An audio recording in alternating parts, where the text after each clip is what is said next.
नमस्कार दोस्तों, आइए जानते हैं पश्चिम बंगाल की दिन भर की ताज़ा और बड़ी खबरें। वीडियो को लाइक कीजिए और अगर अभी तक आपने चैनल को सब्सक्राइब नहीं किया है तो जल्दी से सब्सक्राइब कर लीजिए। सरकारी कॉलेजों में अब आयोग के माध्यम से ही होंगी नियुक्तियां। कोलकाता राज्य के उच्च शिक्षा विभाग ने सरकारी कॉलेजों में गैर शिक्षण कर्मियों की नियुक्ति प्रक्रिया में बदलाव करने का फैसला किया है। अभी तक हर कॉलेज अपने हिसाब से स्थायी स्टाफ की नियुक्ति करते थे, लेकिन अब राज्य सरकार पूरे प्रदेश में केंद्रीयकृत नियुक्ति प्रक्रिया लागू करने जा रही है। यह नियुक्ति कॉलेज सर्विस कमीशन, कॉलेज सेवा आयोग के जरिए होगी। राज्य में धूमधाम से निकली उल्टी रथ यात्रा, उमड़े भक्तजन। महानगर सहित पूरे पश्चिम बंगाल में शनिवार को उल्टा रथ यात्रा का उत्सव बड़े ही धूमधाम और उल्लास के साथ मनाया गया। भक्तों ने भगवान जगन्नाथ, भगवान बलभद्र और देवी सुभद्रा के रथों को खींचकर इस पर्व को मनाया। इस साल पूर्व मेदिनीपुर जिले के दीघा में नवनिर्मित जगन्नाथ मंदिर में पहली बार रथ यात्रा और उल्टा रथ यात्रा मनाई गई। यहां रथों को मौसी के घर से नए जगन्नाथ मंदिर तक खींचा गया। झाड़ग्राम जंगल महल जूलॉजिकल पार्क में इनक्यूबेटर से मोर के 10 बच्चों का जन्म। यह उपलब्धि चिड़ियाघर के अधिकारियों द्वारा बनाए गए एक विशेष इनक्यूबेटर की मदद से हासिल की गई है। करीबन 28 दिन पहले चिड़ियाघर के अधिकारियों ने एक बड़े थर्मोकोल बॉक्स में बिजली का बल्ब लगाकर एक अस्थायी इनक्यूबेटर तैयार किया था। खाई में पलटा कंटेनर, 24,000 लीटर दूध हुआ बर्बाद। हुगली दादपुर थाना अंतर्गत होदला इलाके में शनिवार को दुर्गापुर हाईवे पर एक बड़ा हादसा हो गया। दूध से भरा एक कंटेनर सड़क किनारे की नयनजुली खाई में पलट गया, जिससे लगभग 24,000 लीटर दूध बर्बाद हो गया। स्थानीय सूत्रों के अनुसार कंटेनर में करीब 24,000 लीटर दूध था, जिसे पास की एक फैक्ट्री में सप्लाई किया जाना था। रेलवे कर्मियों की तत्परता से घायल यात्री को समय पर अस्पताल पहुंचाया। पार्क सर्कस स्टेशन पर ट्रेन की चपेट में आने से यात्री का पैर कट गया था। कोलकाता रेलवे कर्मियों की तत्परता से घायल यात्री को समय पर अस्पताल पहुंचाया गया। मिली जानकारी के अनुसार शुक्रवार को पार्क सर्कस स्टेशन पर एक व्यक्ति दुर्घटना का शिकार हो गया। यात्री गंभीर रूप से घायल हो गया। हादसे में उक्त व्यक्ति का दाहिना पैर कट गया था। कृष्ण कल्याणी के फेक प्रोफाइल से शुरू हुई नई सियासी अटकलें, तृणमूल विधायक ने दी सफाई। कोलकाता राज्य की राजनीति में एक बार फिर दल बदल की अटकलें तेज हो गई हैं। रायगंज से तृणमूल कांग्रेस के विधायक कृष्ण कल्याणी को लेकर सोशल मीडिया पर एक प्रोफाइल वायरल होने के बाद कयास लगाए जा रहे हैं कि क्या वह फिर से भारतीय जनता पार्टी में लौट सकते हैं। डीवीसी के बांधाएं से लगातार पानी छोड़े जाने के कारण बढ़ रहा बाढ़ का खतरा। राज्य सरकार के सिंचाई विभाग की ओर से दामोदर घाटी के निचले क्षेत्र में नदी तटबंध की मरम्मत, ड्रेजिंग और जल भंडारण क्षमता बढ़ाने पर काम किया जा है। विश्व बैंक द्वारा वित्त पोषित इन परियोजनाओं में बाढ़ को रोकने के लिए नदी के किनारों की मरम्मत, क्षतिग्रस्त तटबंधों की मरम्मत और दुर्गापुर बैराज का आवश्यक आधुनिकीकरण शामिल है। दुकान की आड़ में चल रहे फर्जी कॉल सेंटर का भंडाफोड़। कोलकाता विधाननगर के एयरपोर्ट थाने की पुलिस ने एक दुकान की एड में चलाए जा रहे फर्जी कॉल सेंटर का भंडाफोड़ किया है। पुलिस ने इस मामले में कई लोगों को गिरफ्तार किया है, जिनमें कॉल सेंटर के फरार मालिक बंटी, संदीप बर और बबली सोमा सेनगुप्ता भी शामिल हैं। पुलिस को जानकारी मिली थी कि कैखाली के चिड़िया मोड़ इलाके में नेल आर्ट की एक दुकान में यह फर्जी कॉल सेंटर चल रहा था। आसनसोल में तृणमूल हिंदी प्रकोष्ठ ने निकाली रैली। 31 जुलाई के समर्थन में निकाली रैली में हजारों की संख्या में हिंदी भाषियों ने हिस्सा लिया।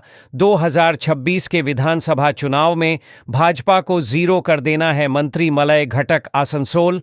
तृणमूल कांग्रेस हिंदी प्रकोष्ठ पश्चिम बर्धमान की ओर से शनिवार को 21 जुलाई के समर्थन गिरजा मोड़ से एक विशाल रैली निकाली गई। उल्टा रथ यात्रा, एसआई की अनूठी पहल हाथ रिक्शा चालकों को बैठाकर खुद खींचा। शनिवार को जब पूरे देश में उल्टा रथ यात्रा की धूम रही, उसी दौरान कोलकाता में एक अनोखा दृश्य देखने को मिला। कोलकाता पुलिस के सब इंस्पेक्टर एसआई बापन दास ने मानवता और सम्मान का एक संदेश देते हुए हाथ रिक्शा चालकों को उनकी ही रिक्शा पर बैठाया और उन्हें खुद खींचा। सियालदह स्टेशन पर तलवार चलाने से यात्री जख्मी।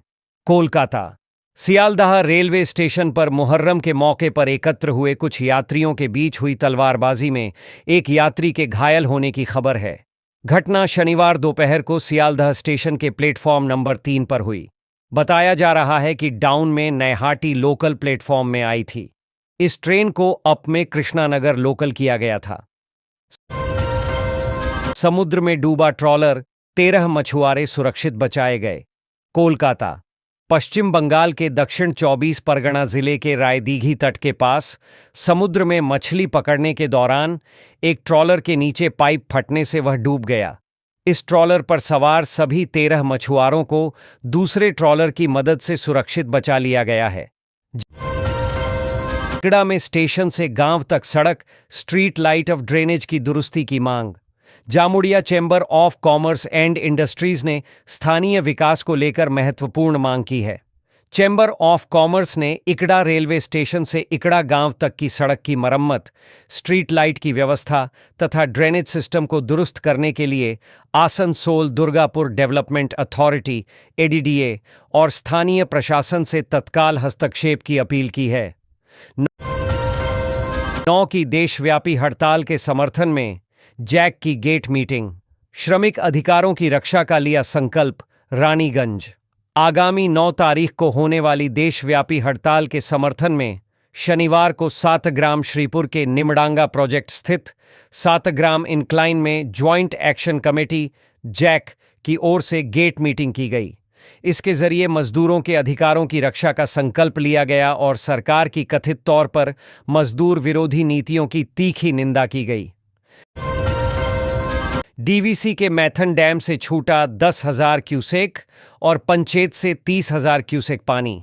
आसनसोल पिछले 2 दिनों से झारखंड के निचले इलाके में हो रही भारी बारिश के कारण डीवीसी के मैथन जलाशय और पंचेत जलाशय में जल स्तर बढ़ने से 40,000 क्यूसेक पानी शनिवार को छोड़ा गया, जिसमें मैथन से 10,000 और पंचेत से 30,000 क्यूसेक शामिल है। डीवीसी के अधिकारी ने बताया कि अभी दोनों जलाशयों में पानी खतरे के निशान से नीचे है। रानीगंज में झूठ मिल के खिलाफ वामपंथी ट्रेड यूनियन का आंदोलन। रानीगंज वामपंथी ट्रेड यूनियन सीटू ने रानीगंज के मंगलपुर औद्योगिक एस्टेट में हुगली मिल प्रोजेक्ट लिमिटेड नामक झूठ मिल के फिर से खुलने के बाद पुराने श्रमिकों को फिर से काम पर नहीं रखने और उनके फाउलर भत्ते के निलंबन के विरोध में बड़े पैमाने पर आंदोलन शुरू कर दिया।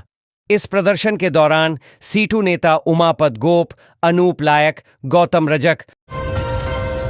रानीगंज 9 की देशव्यापी हड़ताल को मेडिकल प्रतिनिधियों का समर्थन। दवाओं की कालाबाजारी के खिलाफ यूनियन ने किया road show. Raniganj Paschim Bangal medical and sales representative union की रानीगंज कमेटी की ओर से दवाओं की कालाबाजारी और नकली औषधियों के खिलाफ सड़क पर उतरकर प्रतिवाद जताया गया। साथ ही केंद्र व राज्य सरकारों के खिलाफ एक रोड शो आयोजित किया, जिसमें 9 जुलाई की प्रस्तावित देशव्यापी हड़ताल का समर्थन करने की बात कही गई। देवघर जा रही बस से रामपुरहाट में गांजा बरामद, तस्करी के 3 आरोपी गिरफ्तार। बहरमपुर से यात्री बस के जरिए गांजे को देवघर पहुंचाने की थी योजना। बीरभूम पुलिस ने रामपुरहाट में बस को रोक कर ली तलाशी, तब पकड़ा गया गांजा। बीरभूम आने वाले सावन माह में झारखंड में बाबा की नगरी देवघर में जुटने वाले शिव भक्तों के प्रसाद के रूप में चर्चित गांजा की तस्करी की योजना को बीरभूम पुलिस ने नाकाम कर दिया। कोयला चोरी रोकने को आंदोलन करेगी भाजपा। देवा रुईदास के शोकाकुल परिजनों से मिले विधायक, जताई हमदर्दी। दुर्गापुर कोकोवन थाना क्षेत्र के लेबरहाट से लगी दुर्गापुर रेल लाइन से बीते दिनों लापता किशोर देवा रुईदास 13 का शव पूर्व रेलवे के सियालदह मंडल के बालीगंज स्टेशन पर रेल वैगन में मिला था। किशोर की मौत के बाद इलाके में चल रही कोयला चोरी रोकने के लिए बस्ती के लोगों में आक्रोश चरम पर है।